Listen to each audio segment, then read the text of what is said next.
All right, it all comes down to this for Friday Fortnite. Here is the finals between Domentos and Mongraal and 72 Hours and Hogman, as we got $10,000 on the line for first place, $7,000 on the line for second place. A lot of money to go down. Of course, those 72 Hours and Hogman, they have worked their way and battled their way through the losers bracket to make it up to the final round, which means in order for them to win, they have to force a series reset. They have to win the first best of two and then win the second best of two if they want to try and win it. Whereas Domentos and Mongraal, all they got to do is win once. Where are we dropping, boys?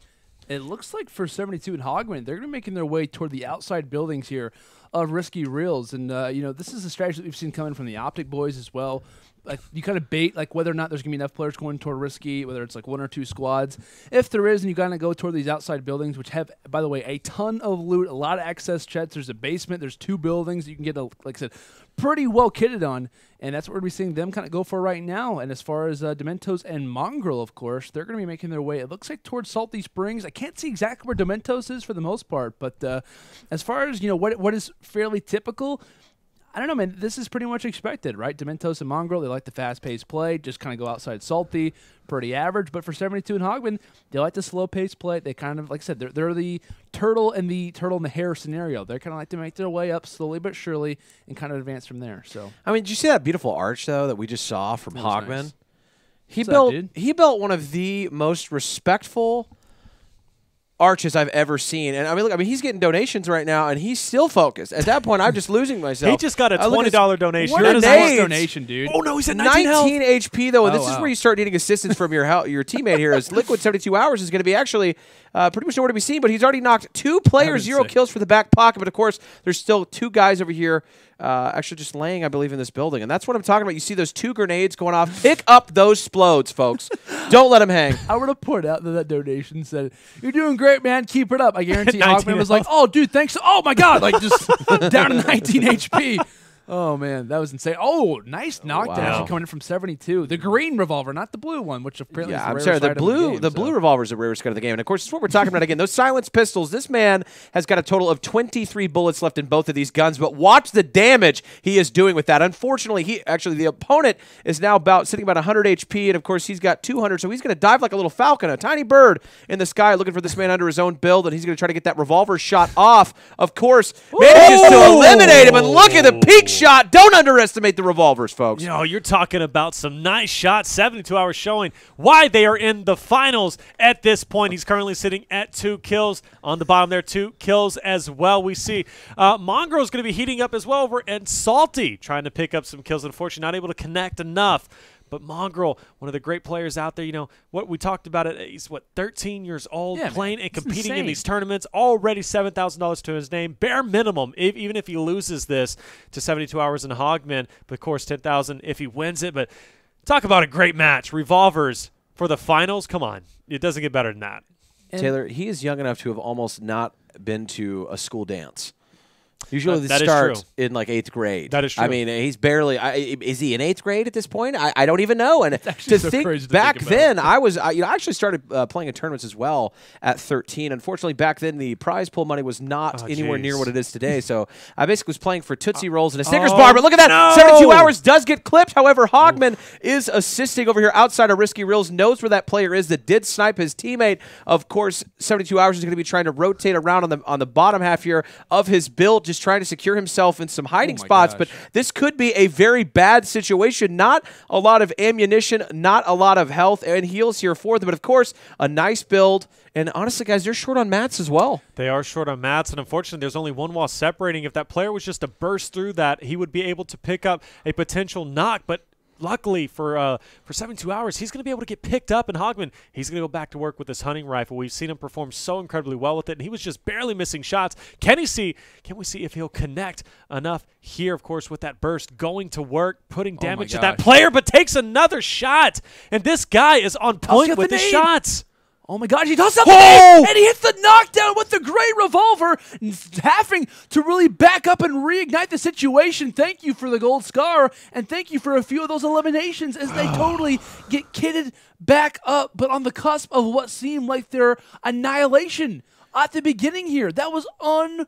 real play, 72 and Hogman, they stay alive. You've been talking about resource awareness, and we got to talk about inventory awareness. At that switch, he sees his build getting shot down, manages to get off the grenade, knocks a player, and while he's falling, manages to pick a player off with a gray revolver. I'm telling you, if you have a gray revolver, don't feel like you're left out. It's basically a shotgun in your hands. Well, anything, right, is better than nothing. I mean, you got to be talking about it. A gray revolver in the hands of Myth. We saw him just 2 health, and he managed to keep the team alive, and that actually secured the victory for his team TSM. So honestly, if you got to grab a revolver, might as well do it. 2-7, 5-kill lead. It's been a close game so far already, and still 39 engagements remain. And it's crazy to think about, right? Because the popularity of Risky Reels has risen almost like tenfold. Like when it obviously first came out, everyone was going Risky Reels, but once it kind of like started to get silenced, everyone was like, yeah, this is never in zone. We're not going to go here. Like there was no real reason for it to really kind of be an upset strategy and whatnot. We're seeing the amount of kills going the way of the opposite team, amount of engagements as well. But of course, speaking on the topic of engagements, not many have been found here for Domentos and Mongraal. Having to go for the quick revive is Mongraal for the time, so that's going to slow their pace for the moment. I'm not sure if they've even found that kill, and actually at the same time, they're both out. They do get taken down. The fall damage, I believe, along with the excess shots, will eliminate it was a explode. Mongraal and Domentos from this first and initial game. We talk about a series, right? When coming from the losers bracket is 72 Hours and Hogman. They have to win back-to-back best of 2s. This is their situation to almost close out Series 1, Series 1 in a pretty easy fashion because they've got 34 players left. They already have the advantage. I don't think any kills were found from Domentos and Mongraal, if not over 1. And so the fact that they're already in the driver's seat, they have the last 30 still alive to fight with, they're going to have a massive advantage. You could arguably call, by the ending of this game, if both these guys stay alive, you could argue that Map 2 doesn't even hardly matter at that point. Like you can almost say that, hey, Series 2, it's happening no matter what. And Mongraal didn't even have a kill going out there in that situation. I found it interesting that they decided to continue to build and try to heal on just one ramp. There wasn't dual protection on that. And what actually happened is I believe the grenade arced in on the opposite side of the wall, bounced right in his face, and he took not only the fall damage but the explode, ended up taking him out. So sometimes, man, it's very risky. Either you make the decision to potentially have your teammate crawl down and try to get the heal or revive, rather. And in that situation, it just was unfortunate. You ran into a squad that had those explodes. And I believe we saw for a very short time, 72 Hours pulled up the scoreboard. Domentos did escape with 2 frags in the end. So it's about 7-2.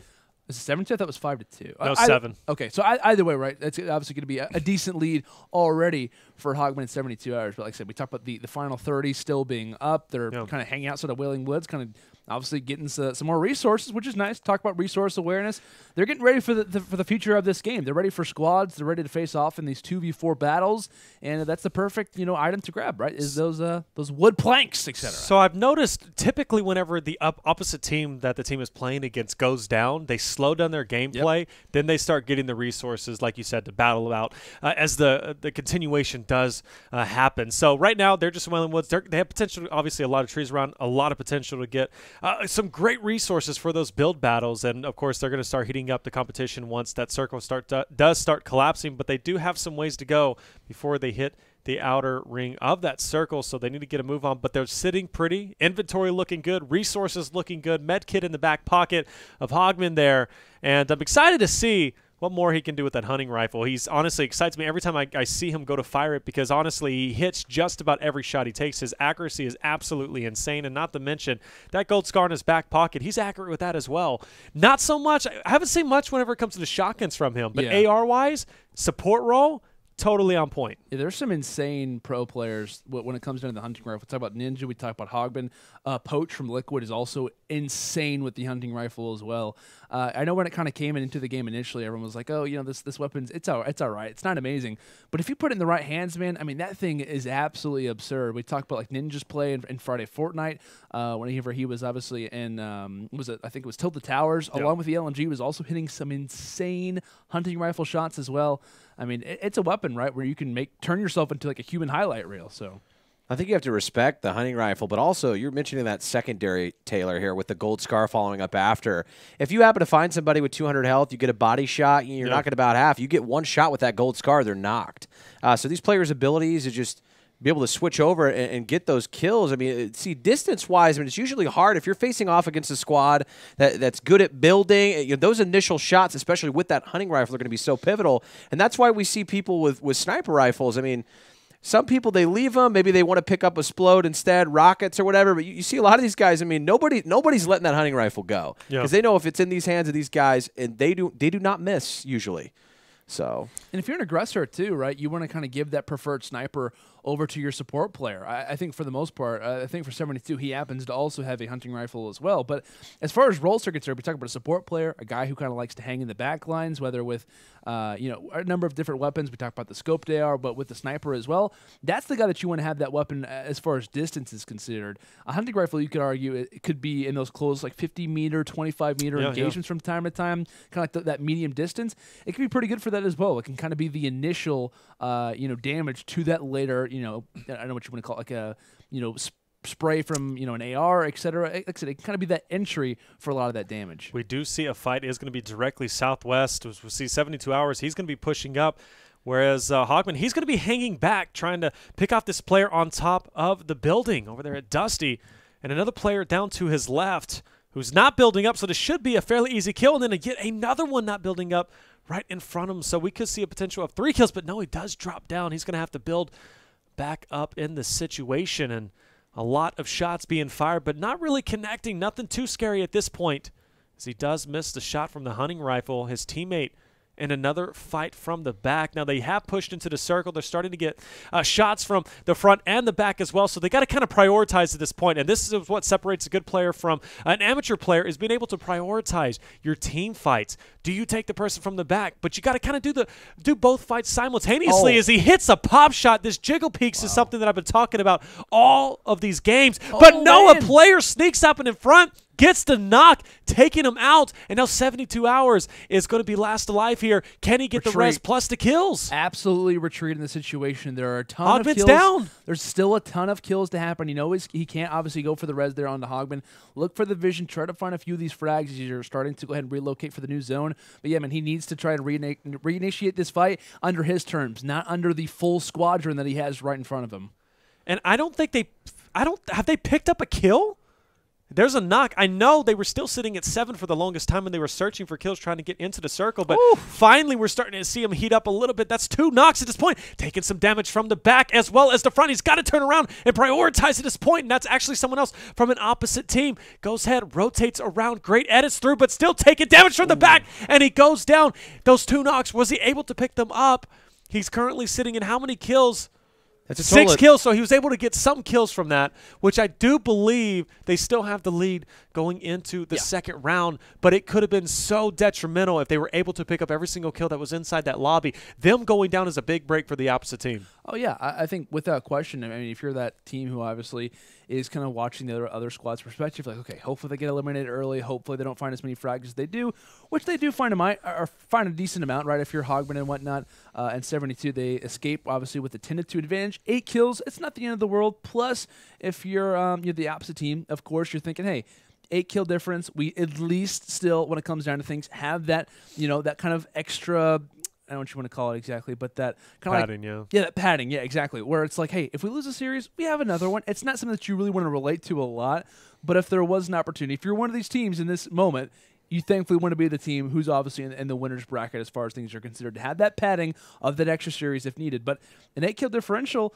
that would be normal to see a tilted drop for sure. So I think we're going to see a split tilted drop actually from Domentos and Mongraal, because I feel like, once again, those young guns, that confidence that comes in where you're thinking, I'm like the best player in the whole wide world right now, waiting in the winners finals. Whatever happens, they get the reset no matter what to play for another 2 games. So if they end up splitting, potentially try to go for as many kills as they can. Yeah. I mean, I personally would like to see that happen, just to see if we can actually have a comeback. I mean, it's a 2-squad difference. We've seen it happen time and time again here on Friday Fortnite.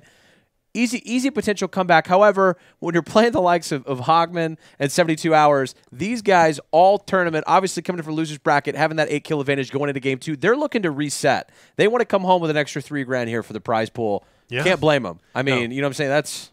That's a lot of candy. Yeah, absolutely.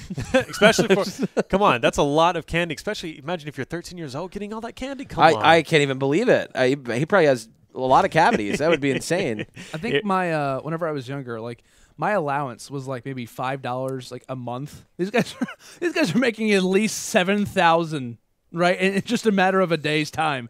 That'd be fantastic. It's honestly. not a bad way to kind of start your life off at 13 years old. Here we go, Putting that in though. the bank. We are now going into Game 2 of Series V-Bucks 1, money. potentially Series 2 coming up if 72 Hours and Hogman are able to secure this victory, coming in with an 8-kill lead, and we are now seeing the drop. Looks like Mongraal for sure will be heading over towards Tilted, at least with his trajectory. Might even see a potential Salty, but I think he is for sure going Tilted. Yes, he is. And Domentos, I'm trying to look at the minimap, is going to be close by him, so we have a double Tilted drop coming in, and in 72, going Moisty. There couldn't be more opposite choices, right, for both of our squads. One team going Moisty Meyer, not going to see anyone probably for a few hours when it comes down to this portion of the map. And when it comes to Tilted Towers, of course, we talk about the absolute opposite. But one thing that I love, being able to watch our professional players, of course, especially when it comes into regards of 72 Hours and Hogman, is that if you watch professional teams play squads, a majority of the time, one team is hardcore fighting to go to Moisty Mire because the amount of resources, the amount of chests can fit a full squadron of 4 when it comes down to mats, when it comes down to a number of different facets. So this is a place that you'd think maybe Hogman and 72 Hours aren't too familiar with. It's actually the total opposite. These guys probably go to Moisty Mire more than any other place in the map, at least when it comes into scrims and whatnot. So they're going to be totally familiar. You see exactly 72 Hours right now. He knows where all these chests are going to be, for the most part, spawning at. They're feeling good. They're feeling pretty confident. But on the opposite end, right here from Mongraal and Domentos, this is the high time. This is the pressure. This is how you don't want to have that extra padding be lost and be brought back to square one if you don't have to. And already a knock is going to take place, plus to kill to get some much-needed loot meds. And a solid little lineup. They got a green AR as well as a green pump in their back pocket, as they'll be now searching for more kills. Of course, we don't know how many people landed here, but it was, in fact, in the bus path. So not off the beaten path for a lot of the public players who are going to be dropping there, as we see now another engagement is, in fact, going to go down, trying to pick off this player, but he's very slippery. But they do manage to get him. Of course, a teammate coming back for revenge. That player just changed jersey colors? I think so. He decided mid-death to go ahead and let the world know that he wanted to be... I'm now part of Uruguay. He's like, I'm actually changing teams. I'd like to veto. By the way, check out how many beautiful soccer jerseys we're seeing. This might be one of the most popular skins I've seen in terms of initial couple days of people making a purchase for. So that's exciting. But, of course, we've got the matching outfits here from Domentos and Mongraal. And, of course, you know, listen, they're trying to chop this tree down, get these resources. Of course, 3 kills already for Mongraal. We've seen them take this L's route once again. Now they're just trying to make their way, destroy this building. If they know there's a team there, they can literally decimate it from the floor to the mid and take out who's ever on top. And, of course, there's going to be a team in there waiting. So let's go ahead and see what kind of damage the C4 does. All 4 out. Boom, boom, boom. And the building decides to almost go down, folks. It's just so ridiculous. Was that 5 C4? Watch this. They're taking it down completely. Taking it completely down. Wow. Now, this is what we like to see here in this tournament. Look at that. Oh, and he falls to his death. Another easy kill for Mongraal. I got to say, that is a smart play we have yet to see here on Friday Fortnite. Like, how strong are the C4? That was 600 5 damage. They actually... No, I mean, like, how many C4 did he put out there? Do you know why dinosaurs went extinct? He put down 4.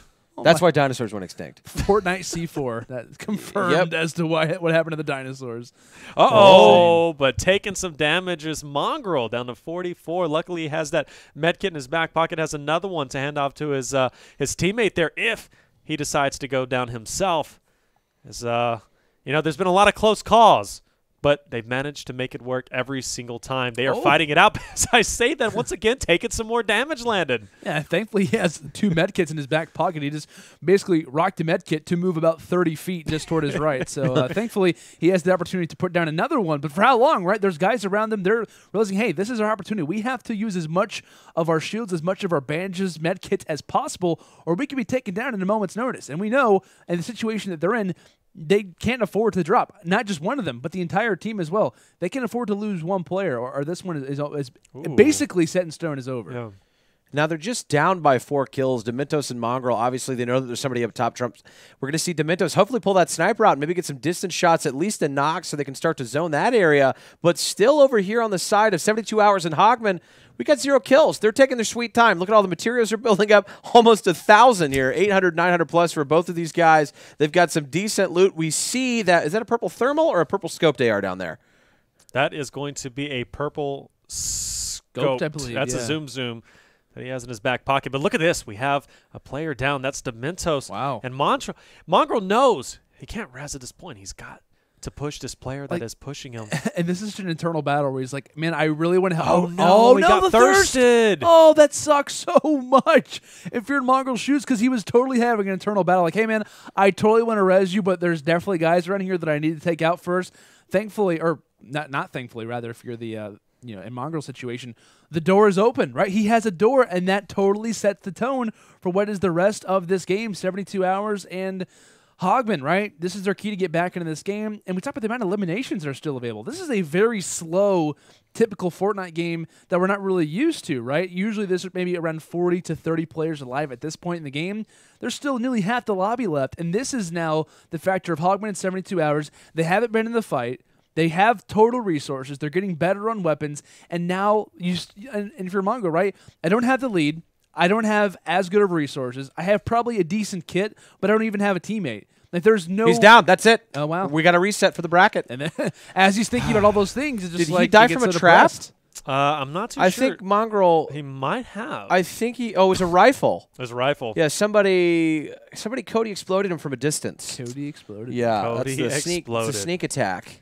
Well, how many times have we seen a bracket reset in our tournaments itself? Actually, how many Every times time, have we seen I feel a like team that come I've from been here with you casting. I think 5 out of 6, 4 out of 6 teams have won from the losers. Or excuse me, this is the 6th tournament. Right. We've seen 4 to 6 bracket resets as far as our tournaments are considered, and I think in 3 out of the 5 of them, the team coming for the losers bracket has won. So if you're coming for the losers bracket, regarding Friday Fortnite, you're definitely preferred to win the tournament. Well, it definitely which is pretty weird to think about. Well, it comes down to what Legion was saying. You're coming into a cold team who necessarily hasn't been playing or hasn't been warming up. They're out of that competitive mindset. They're coming from that to a team from loser bracket who's extremely hungry, who's been playing it through, knowing that their tournament life is on the line literally every single match. And when they get to those finals, they're hungry to win it. They're like, we did all this work. We're not going to lose it at this point. But come on, Hogman and his teammate, 72 hours. I mean, those are two dominant guys that I expect a lot from in terms of the future. And the fact that they're not even on the same competitive team blows my mind because they're such a good duo, such a strong duo. What does that say about the entire Team Liquid or the entire team complexity as a whole that we're going to be seeing later on in competitive Fortnite? I mean, we're seeing some seriously talented players. Oh, yeah, man. I'm stoked. I don't know about you guys, but, like, just having a taste, right, to watch some of the capabilities that some of these teams have. I knew someone was going to do something like that. But just having, like, a little bit of an opportunity to witness, like, the potential. I mean, the plays from 72 hours with the traps, the hunting rifle kills from Hogman, his overall aggressive plays, like the 14-year-olds obviously making their way through the grand finals. You know, there's just so many amazing opportunities that we've had and so many rivalries that are building through Friday Fortnite as well. And we have not even scratched the surface yet. And I am absolutely giddy as a schoolgirl just to be able to watch what the future is, right? And he says he never does cosplay. That's true. I'm not a weeb. Let's talk about it though. Mongraal, Domentos. If you're coming to this second series, I'm telling you, this is what I expected. When you're young, you might come in a little too hot. You've got all this hype that's coming up behind you. You're trying to go in extremely confident here to these grand finals matchup. If I'm them, I'm sitting back and I'm analyzing the gameplay here versus exactly what coL and what 72 hours is doing in this situation, which is they're playing their own game. They're not playing out of the norm. They're playing the same way they've been doing it the entire tournament. You look at the drops here from the kids here at the beginning part of the bracket. I mean, it doesn't seem like they're making these riskier decisions here to be dropping tilted and challenging with C4s to blow up whole buildings. You know what I mean? It's like, but it's like, can you do that when you're 13 years old? Yes, like, I do. Well, I think you can. You think so? I think. Well, I'm just worried because it's like we talk about like. I don't know. We're all like 20+ years old, obviously. Like, obvious looks at me and goes, obviously. Well, obviously, you're 63. Thank you. Yeah. Can you give me a discount at the Golden Corral? I definitely could give you a senior citizen. But all I'm saying is that, like, from our perspective, like, oh yeah, and I totally understand what you're saying without question. But all I'm saying is that as a 13-year-old player, right? Obviously, he knows a ton about Fortnite. But like, what is the mindset of a kid that young, right? Coming into a game like this, realizing how much money is on the line. I mean, I wouldn't be able to focus. Like, I'd be throwing up. Like, I don't know what's going on right now. I don't know how good I am, but I don't know, man. Like, this is a game that's worth $17,000.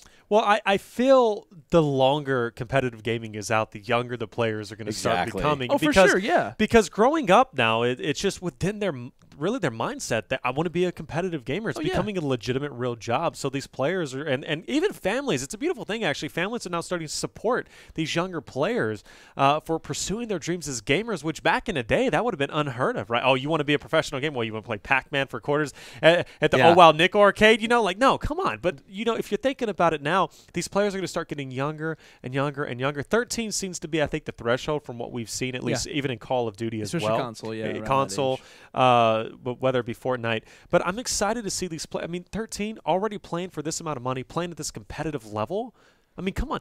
Imagine 5 years from now, 10 years from now, how good these players are going to be. It's going to be insane. To have 4-year-olds like just destroying everybody. 4-year-olds, jeez. You know, you make such a good point, though, talking about how the demo and the ages are getting younger and younger. And, you know, even coming up probably 10 years ago, the amount of people that knew what competitive video game tournaments were minimal, and now exactly what you're saying, like every elementary school kid wants to be one of two things now. They want to be a professional YouTuber, a streamer, or they want to be a professional e-gamer, right, an esports pro. It's like, well, why is that? Well, that's because, one, it does a lot of things for you. One, leadership roles can develop, and it does help you in the real world outside. I'm not even joking. This is actually a conversation that I had with a teacher in high school once. He's like, because he was arguing with me, he was like, video games, man, it's a waste of your time. And I'm like, actually, like it's helping to be a pretty good team builder and leader, and, you know, not to promote office synergy here in this conversation, but it's very interesting to see the types of skills and traits that carry over in pretty much every aspect of this. So I really do think that younger players, they can have the discipline and the maturity level to make events like this theirs. I mean, obviously they made it this far in the tournament,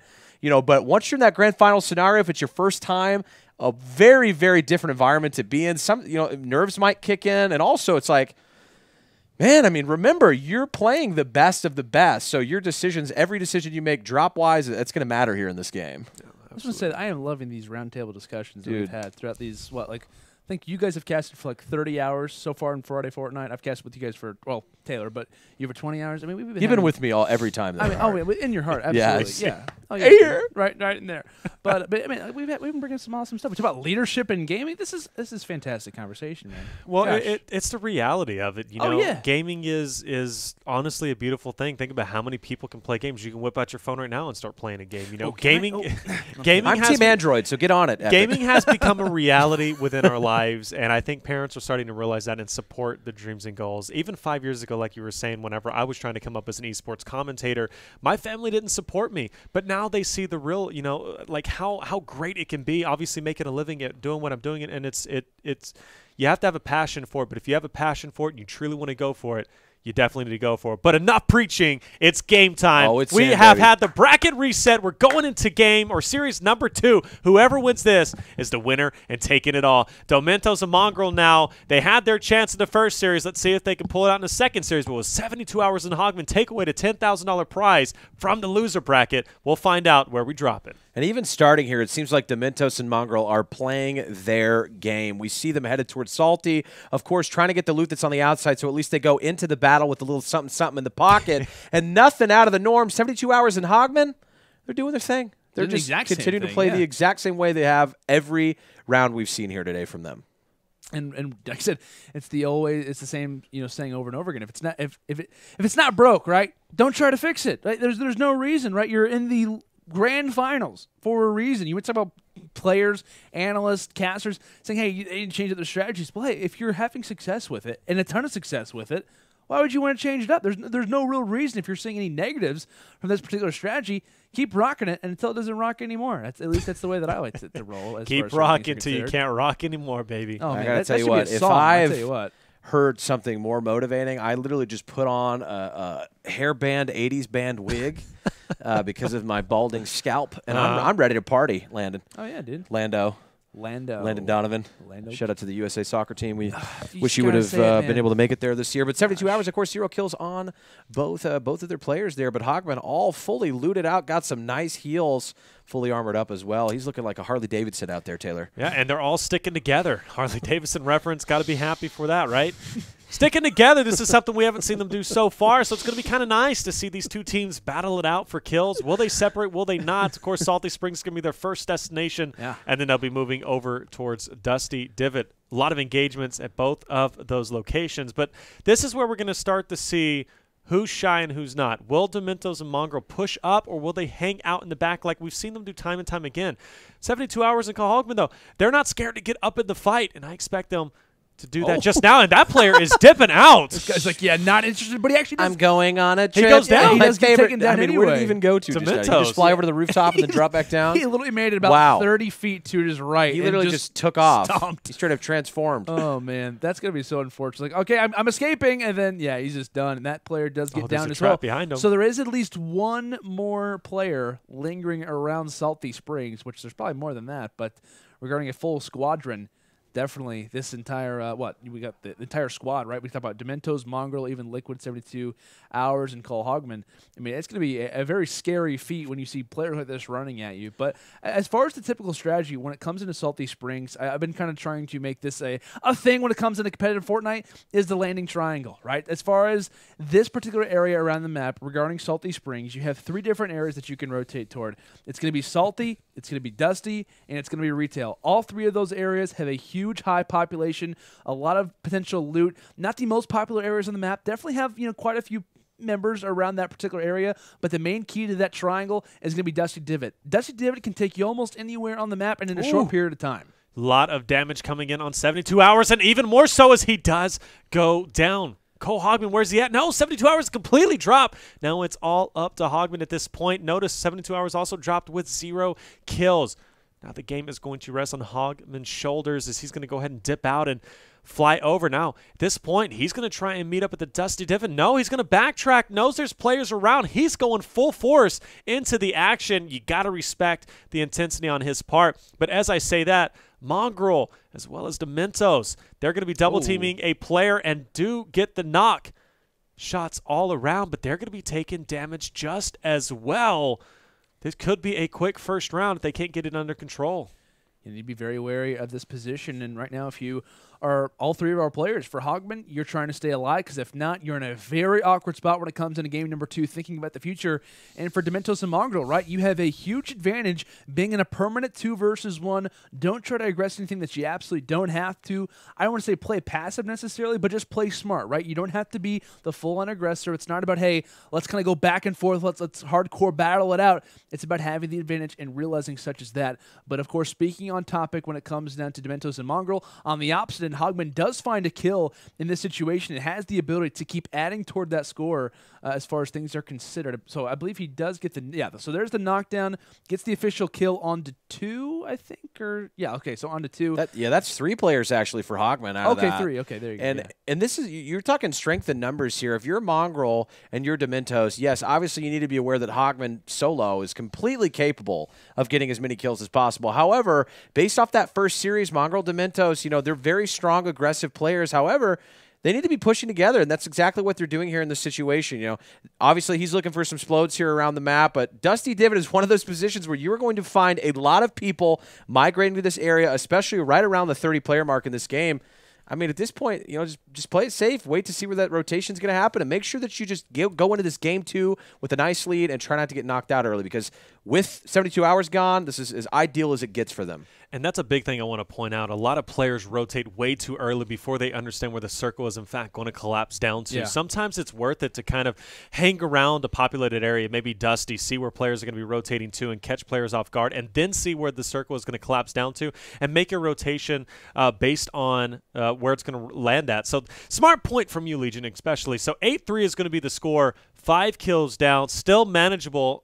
Not too many engagements, actually, surprisingly. It's been a pretty fast game, 26 engagements still remaining, so a lot of potential for Hogman to kind of close that deficit or at least do some damage control overall going into the second round. But like I said, guys, there's a $3,000 difference between this game, and it's also for the championship. It's a lot riding on the line, but Domentos Mongraal looking pretty solid so far, and doesn't look like they're going to be slowing down anytime soon. And what I really like, actually, from this particular gameplay from Domentos and Mongraal is they're kind of playing the gatekeeper role in this situation. You notice where they're going? They're going toward the outside of the circle, which happens to be right toward the towers. The amount of players that are probably working on getting out of the storm, kind of heading like right through here, throughout Loot Lake.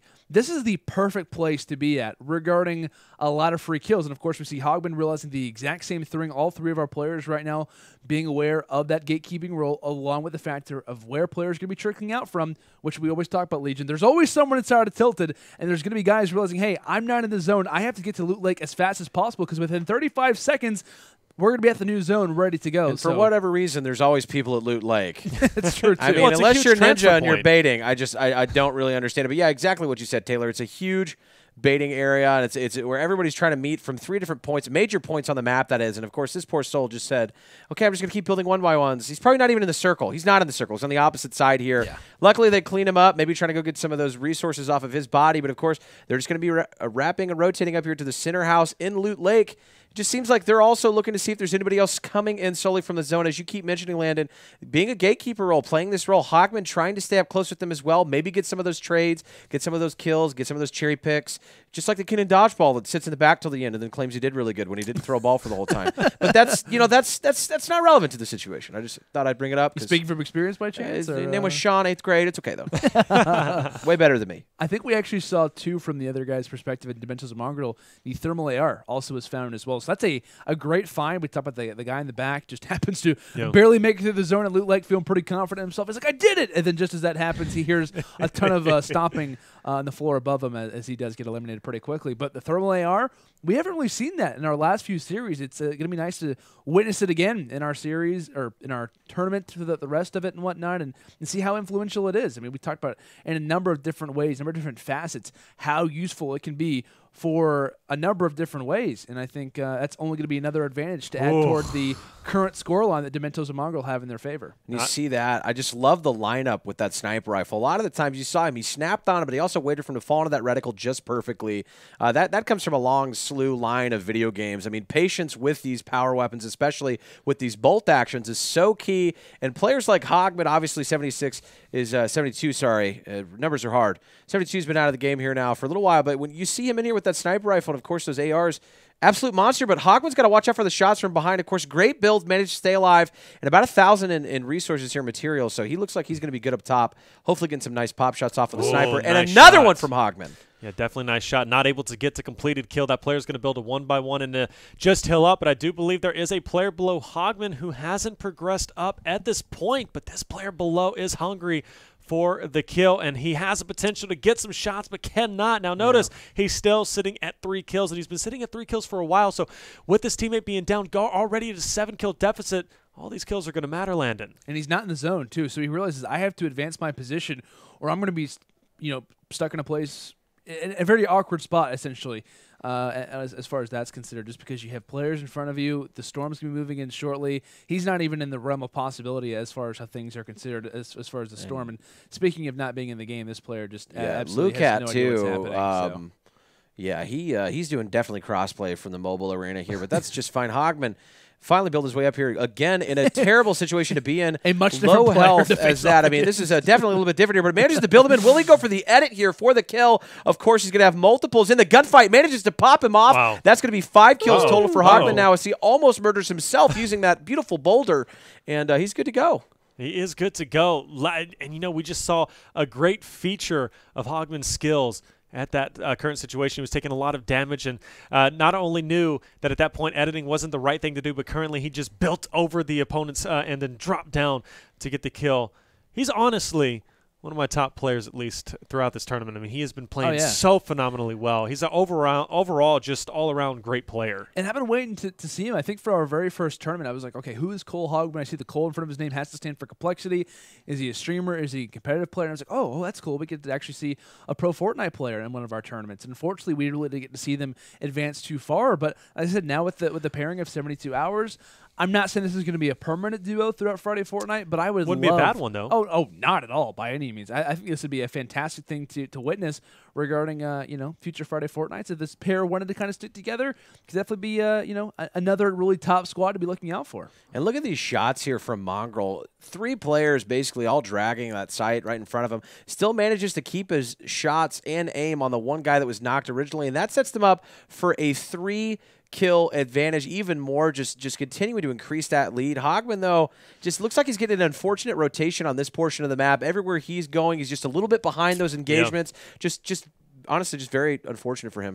It definitely is, and the score is getting away from him at this point. So Mongraal, Domentos looking so incredibly poised to maybe take over this championship, at least for this Friday Fortnite. They've got a considerable sizable lead, and they don't look like they're stopping at this point. Still some more engagements still remain, 6 in total. Looks like some shots are going to be fired. Mongraal, though, doing a great job getting out of there with defensive build, plus the snapshot on the player trying to flank on the back, jukes. but cannot get the player crawling on the ground. Hogman trying to get this player from the ceiling, but actually that's going to be Domentos who picked him off from the ground, showing, obviously, not only can they get their own kills, they can steal Hogman's as well. And it seems like Domentos and Mongraal have gotten those first series shakes out, right? If there were any nerves, obviously if they just weren't warmed up because they were sitting for so long waiting in the winner's bracket, I mean, it seems like right now they're ready to go. So this is going to be a definitely interesting second game. It could still go either way, obviously, but Domentos and Mongraal with a significant lead, basically going into game 2. I mean, this is going to be extremely difficult for Hogman at 72 hours to come back from. Oh, and another kill steal as well, I believe, coming in from Domentos. I mean, Mongraal, excuse me, that's absolutely absurd, the amount of opportunities that Hogman has, but they are just being outright stolen from him. Here comes another opportunity for a frag, and it looks like it's going to be going the way of Mongraal if he's not careful, and it actually will go toward Domentos. So that's 13. what? 22. I think it's at least 4 to 5 frags at the end that Hogman had the opportunity to get, and nearly every single one of them gets stolen out from underneath. That's 22 total kills, 22 to 5. That is a 17 elimination lead for Domentos and Mongraal going into game 2. I mean, we haven't seen a deficit comeback like that today. We've seen it in the past Friday Fortnite events. We have seen it in the past. But today, it's been going the way of whoever's been leading game 1 for almost the entirety of the day. So, I mean, to be jumping into this game 2. It is, man. I mean, I'm feeling 22, as Taylor Swift would say, plus 3 years. But, I mean, what's going on down there here for Hog and 72 hours? It's going to be a comeback. But if we can see anybody do it after 72 hours individual plays today, they play separate sides of the map. I think we're going to see that split due to how many kills are necessary here. And if you're Domentos, are you pushing with them? I mean, you should be pushing with them, right? Trying to steal those kills off the rip. I would say depending on what the strategy is for Hogman and 72, what I think that they're going to do heading into this next map, we're going to send Hogman to Tilted. We're going to send 72 probably to something like a retail, maybe to something like a Salty Springs.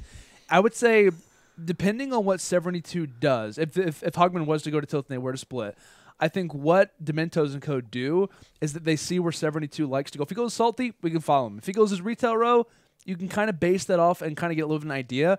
With a 17 kill advantage, though, depending, like I said, where 72 likes to go, if he goes toward a more passive place, absolutely follow him. But if he goes to a retail, if he maybe even goes toward inside of Salty Springs, to me, I'm going Lonely Lodge. I'm going, I don't know, Greasy Grove. I'm going Moisty Mire. Any place with a 17 kill advantage, you're feeling pretty confident in it. And by the time that you get your resources up, by the time that you've unlocked 55 chests and you're feeling pretty confident in your gameplay, you're going to still have the lead once you get back into the overall fight, once you're back into the circle. So, I don't know, man. I think this is a big kind of play for Domentos and co as far as what do they do regarding countering the strats. But I think if you're 72 and Hogman in the situation, you got to split, and you got to send Hogman to the Tilted Towers because he's without question the better Slayer of the two, and he's the guy who has to perform and has to, have a very, very solid moment, and this is his opportunity to really proven himself. He's been an MVP throughout this entire tournament, and if he wants to prove himself as one of the best in the world, this is your stage. Unfortunately, it's a 17 kill disadvantage.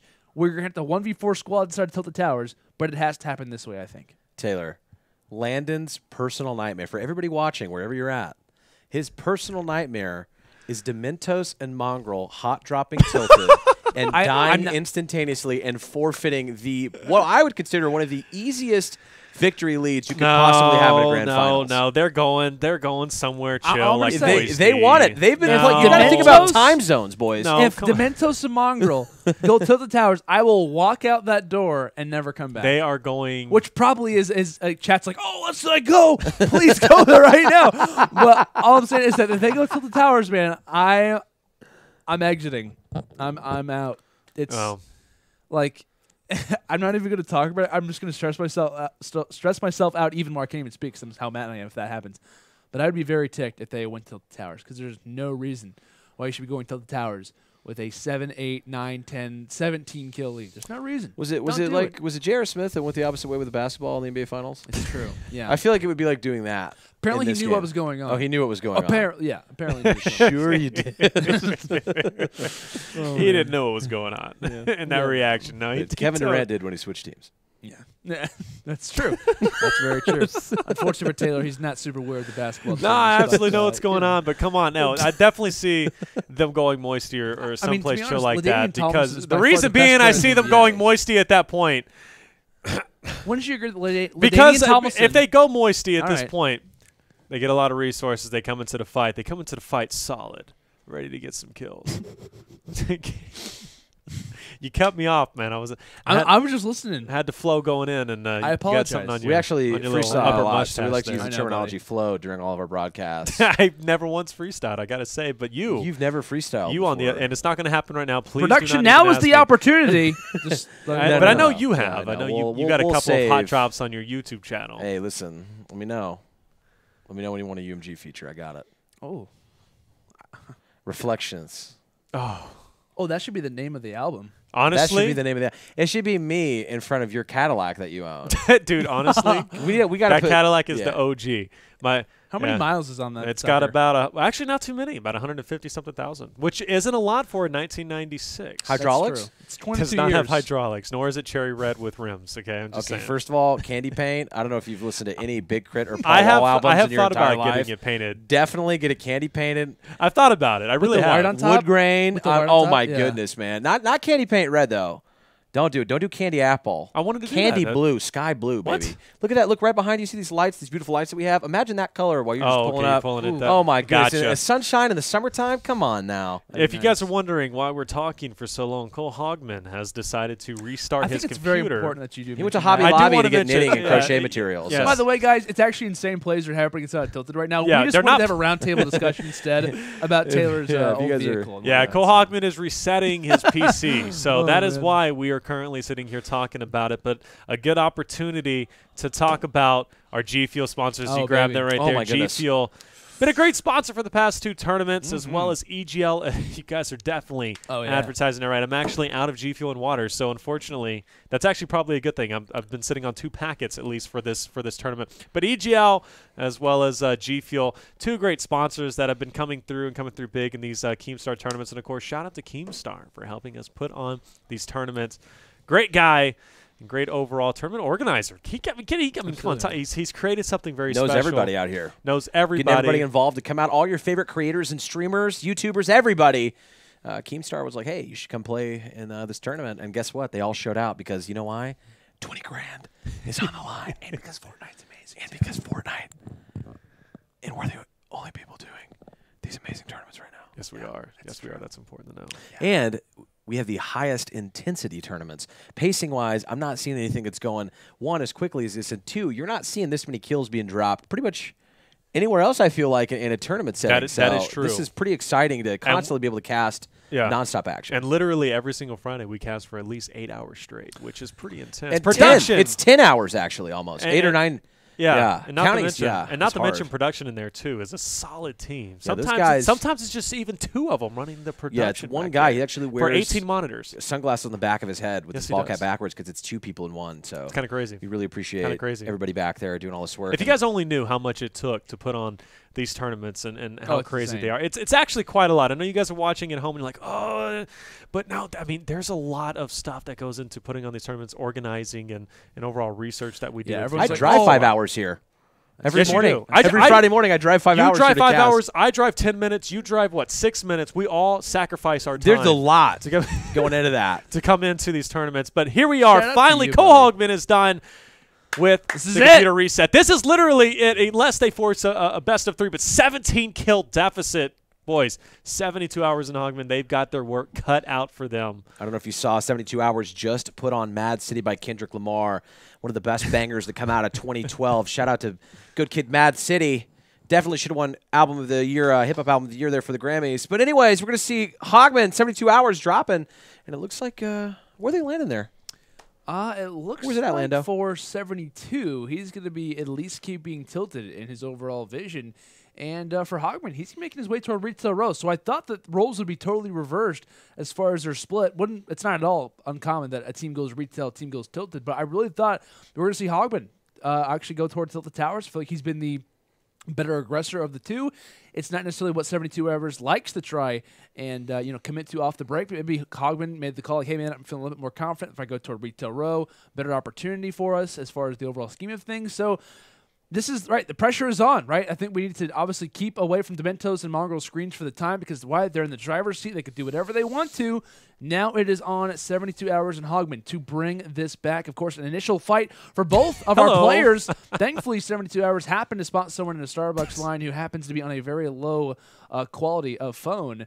But regardless of that, happens to spot a few players entering in. How did he not take fall damage? I have no idea.